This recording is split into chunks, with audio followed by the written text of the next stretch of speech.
What's app ہو یا زندگی، لوگ ہمیشہ سٹیٹس ہی دیکھتے ہیں۔ دنیا میں بولی جانے والی سب سے میٹھی زبان مطلب کی زبان ہے۔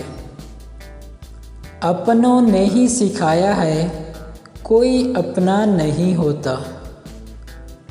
رشتوں میں اب اعتبار کہاں، رشتوں میں اب اداکار بہت ہیں۔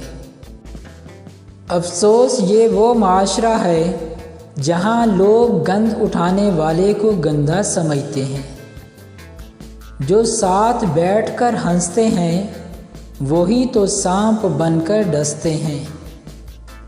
آج کل کے دور میں انسان اتنے رنگ بدلتا ہے کہ گرگٹ بھی شرمندہ ہے۔ برسوں سے ٹوٹے ہوئے رشتے بھی 2 منٹ میں جڑ جاتے ہیں، بس اگلے کو آپ سے کوئی کام ہونا چاہیے۔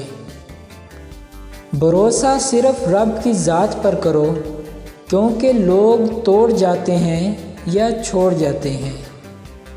گزرا ہوا بچپن اور ٹوٹا ہوا یقین کبھی واپس نہیں آ سکتا۔ جس وقت آدمی کو احساس ہوتا ہے کہ اس کا باپ صحیح تھا، اس وقت اسے غلط قرار دینے والا ایک بیٹا آ چکا ہوتا ہے۔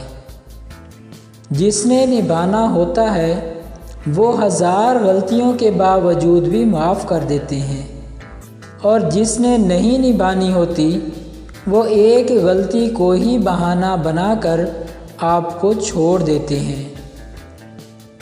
جب مجھے پتہ چلا کہ محل کے بستر اور خالی زمین پر سونے والوں کے خواب ایک جیسے ہوتے ہیں اور قبر بھی ایک جیسی، تو مجھے اللہ کے انصاف پر یقین آ گیا۔ اپنے عیبوں کی جانب کبھی نظر ہی نہ دوڑائی، ہمیں تو بس دوسروں کو بے پردہ کرنے میں کمال رہا۔ ہم نے دنیا میں صرف عزت کمائی ہے، تعلق کا اندازہ جنازے پر لگا لینا۔